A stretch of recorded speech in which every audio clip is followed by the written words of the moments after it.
The bow was gold, the paper glittery, and the box surprisingly light for its size. Everyone was watching as I peeled it open.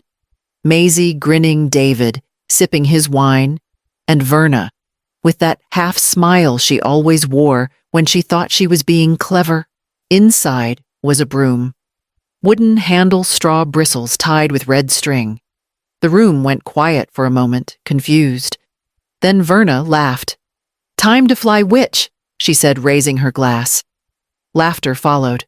Not the polite kind. The loud, open-mouthed, look around for approval kind. David chuckled. Someone clapped. I didn't say a word, just nodded and placed the broom back in the box. Maisie looked up at me, uncertain, but no one else seemed to notice. Dinner continued like nothing had happened. Chicken mashed potatoes, some off-brand chocolate cake. They talked over me. Toasts were made for a long life and early retirement, though I'd been retired for 3 years. Later, Verna offered me coffee, but only after everyone else had been served. I declined. I excused myself early, saying I had a headache.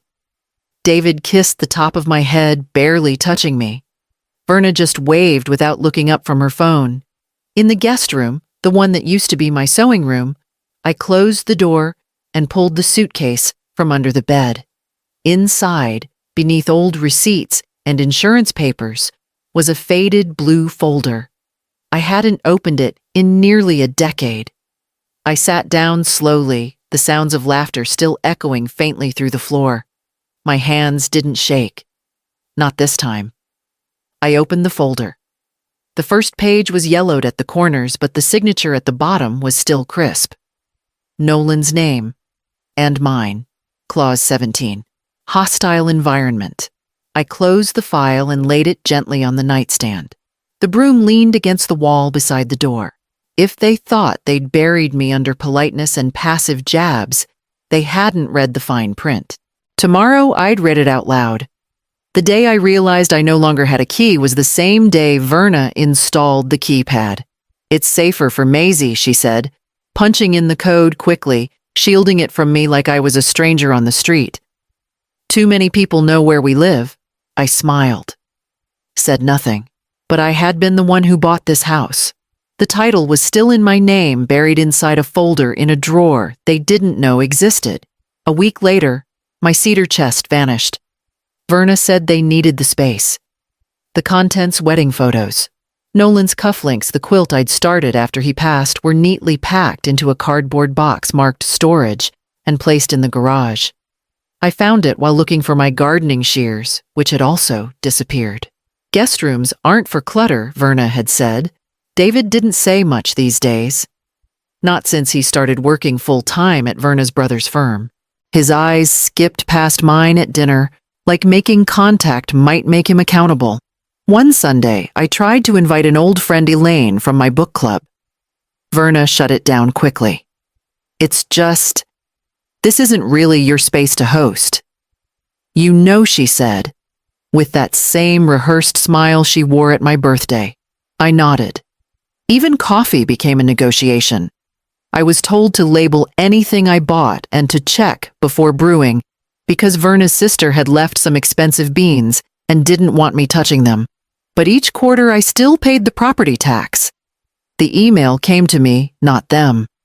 The trust deed still had my name, Nolan's name, and Clause 17 untouched, unchallenged and binding. They thought they had made me small, that shrinking me into a corner of the house would erase what I built, but they forgot something. The house knew who paid for its walls, and I knew where every document lived. I waited until nightfall, then pulled out the folder again. This time, I made a list. They thought I was asleep.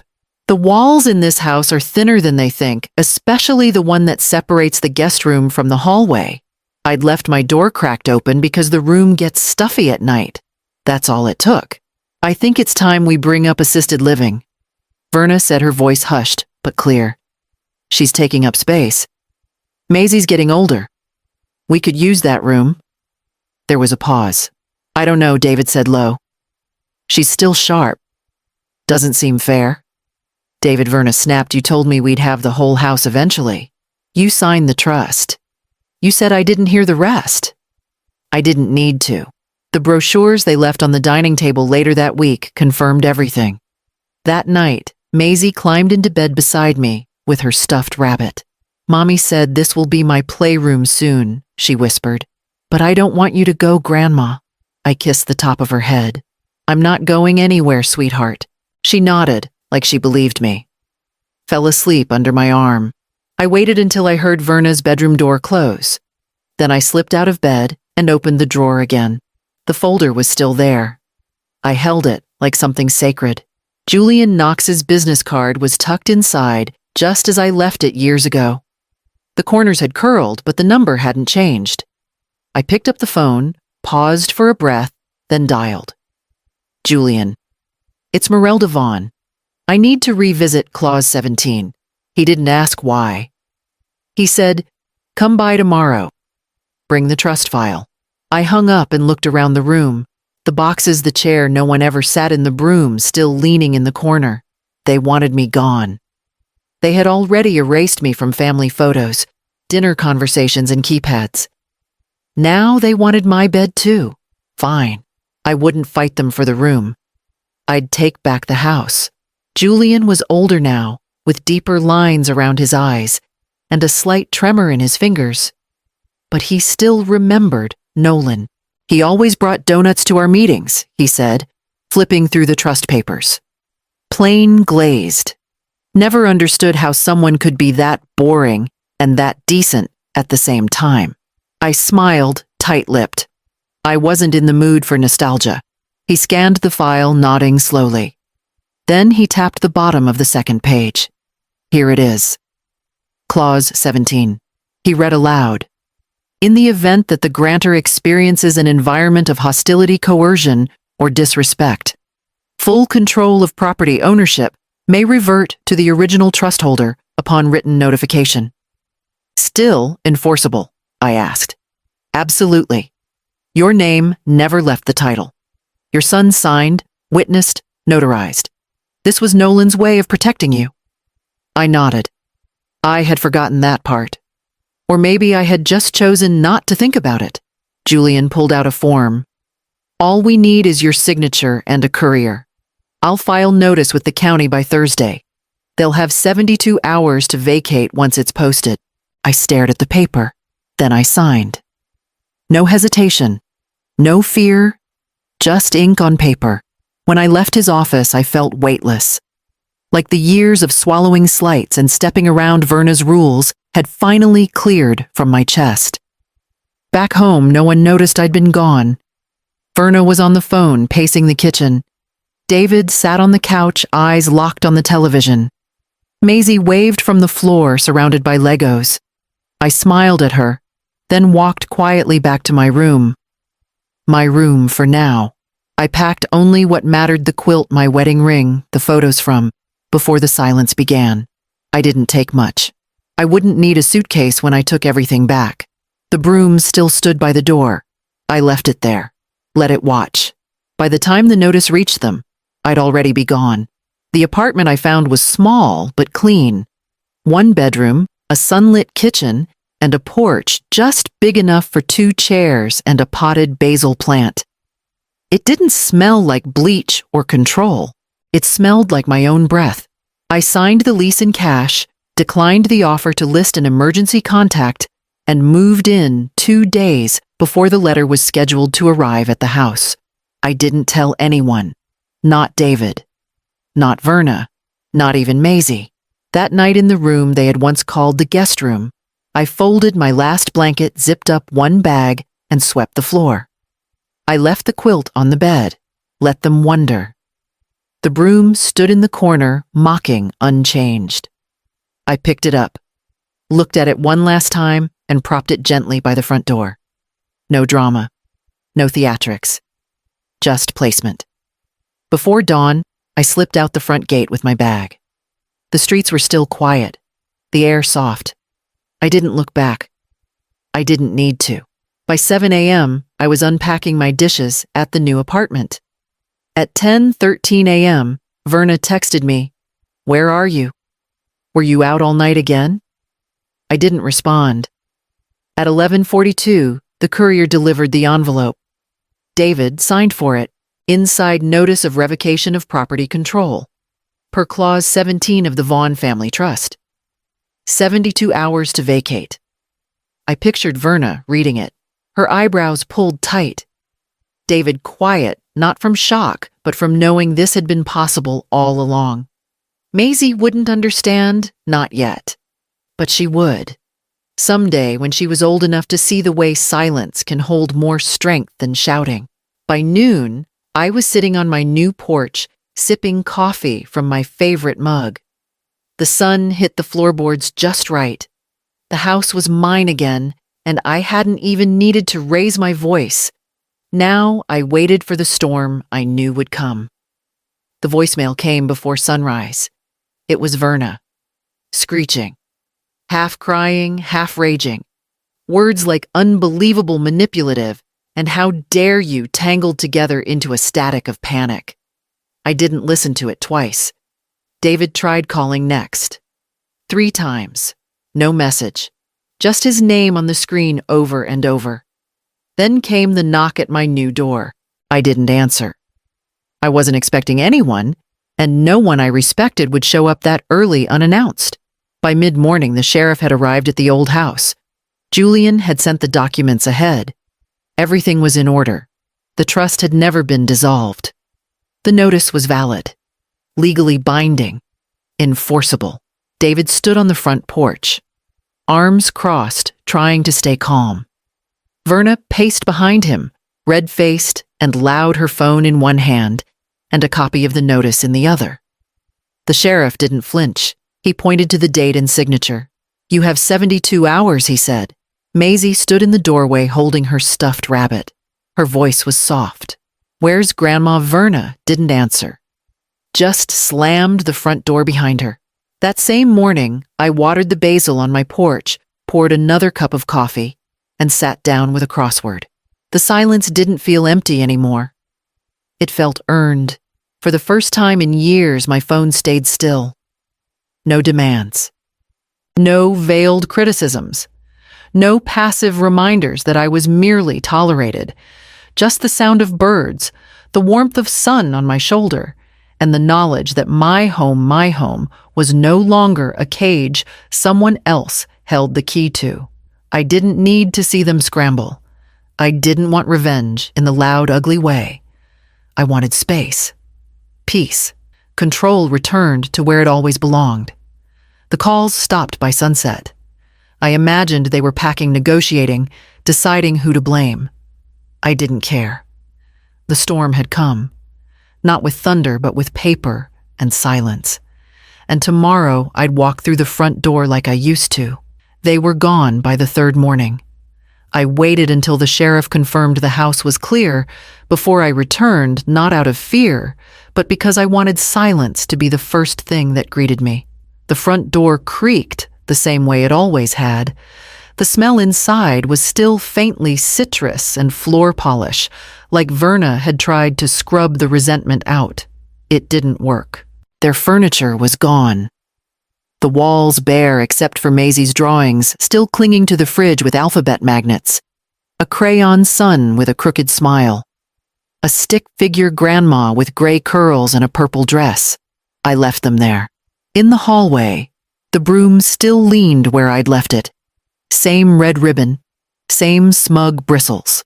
I picked it up and held it for a long while, letting the weight settle into my palm. They meant it as a joke, as an insult. I carried it into the living room and mounted it in a shadow box frame I had custom made the next day. Hung it on the wall above the entryway. Beneath it, I placed a small brass plaque. The day they mocked me was the day I remembered who I was. I didn't feel victorious. I felt real. The house didn't look the same without all the chaos. It looked like it used to when Nolan sat reading by the window, when David was still kind, when the only voices were soft and full of purpose. I moved back in slowly. One box at a time. No rush. No one pushing me out of the kitchen. No one locking the thermostat. I planted rosemary and tomatoes in the yard again, even if I hated the smell of rosemary. Nolan had loved it.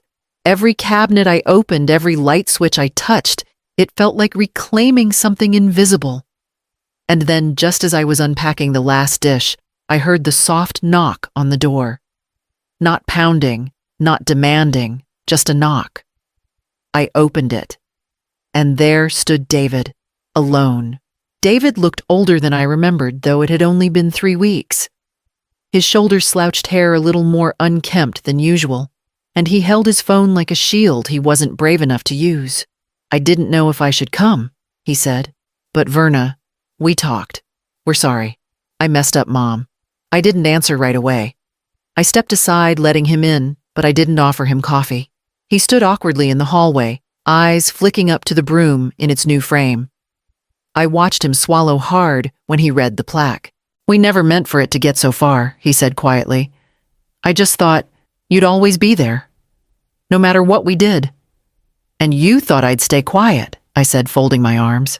"No matter how loud you got." He nodded slowly. "You're right." Silence sat between us. For the first time in a long time, he didn't try to fill it. "I'm not asking to move back in," he added. "Just to visit. For Maisie. She misses you." "I know," I said. "She never stopped looking me in the eye."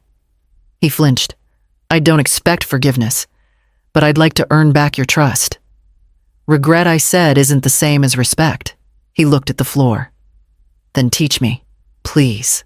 I sat down in the chair by the window and motioned for him to sit across from me. "We start with rules," I said. "You don't speak for me. You don't make decisions on my behalf. And you never ever assume I'll stay silent again." He nodded. "Agreed. I'm not angry anymore, David," I said. "But I'm not going to forget what it felt like to disappear in my own home." He leaned back, his voice steadier. "I don't want that either." We didn't hug. We didn't cry. But something shifted. I told him he could bring Maisie by next weekend. He smiled, small, careful, not quite sure yet. And when he left, I watched from the porch as he walked away without looking back. Maisie came with a backpack, a pink sleeping bag, and a storybook about dragons. David dropped her off. Right at noon, gave her a quick kiss on the forehead, and promised to return Sunday evening. He didn't linger. She ran inside like she used to. No hesitation. No hesitation at all. "Can we make the blueberry muffins with the sugar crumble on top?" she asked before her shoes were even off. "Already got the berries waiting," I said. We made a mess of the kitchen flour on the counter, sugar on the floor, batter on her nose. She counted spoonfuls like it was a magic spell. And when the timer dinged, she clapped like she'd just saved the kingdom. She chose the back bedroom as her own, the one that used to be my sewing room. I had cleared it out a week earlier, replaced the boxes with soft pillows, picture books, and a tiny desk with crayons. She put her sleeping bag right on the rug. "This is my adventure tent," she said. "You're the explorer," I told her. "And you're the grandma who always wins," she replied, matter of fact. We watched a movie that night. She curled into me like nothing had ever gone wrong. No tension, no cold stares, no one whispering in the kitchen about where I should be. Just the two of us. Just space. After she fell asleep, I checked my phone. A message from Verna blinked on the screen. "Thank you for giving her this. Truly." I didn't reply. Not yet. But I smiled. Not out of pride or revenge, but because the silence had finally shifted. Maisie laughed again at breakfast the next morning. Real laughter, loud, open, and unafraid. She talked about Dragon's school projects and how she wanted to plant tomatoes like Grandma. I told her we'd start next weekend. She nodded, like it was already settled. And when the muffins cooled, she packed 2 in a napkin to take home. "For Mommy," she said, "so she knows we're okay." And when I waved her goodbye, I knew I was ready to hang a new frame on the wall. The house feels different now. Not just because it's mine again, but because I've decided what stays and what doesn't. The rooms breathe. The air is mine. There are rules now. not spoken like laws but known like fences. Boundaries that don't need arguing. Maisie comes every weekend without fail. She's already left her favorite hoodie on the coat rack and a toothbrush in the bathroom. Her drawings now fill the fridge again. Dinosaurs, dancing cats, a sketch of me watering plants with her standing beside me. She added a sun with sunglasses and labeled it ours. David visits occasionally. Verna even came once holding a tray of lemon bars she admitted were store-bought. They didn't stay long. I offered coffee. They're polite now. Careful. They wipe their feet at the door. They listen when I speak. They ask before assuming. That's enough for now. The broom still hangs in its frame by the entryway ribbon intact, no dust on the plaque beneath it. Next to it, I've added a new photo Maisie and me in the garden, holding up a pot of cherry tomatoes. Her smile fills half the frame. Mine fills the rest. Sometimes visitors ask why I framed a broom. I just tell them it was a gift from someone who didn't realize what I was capable of. It's not a weapon anymore.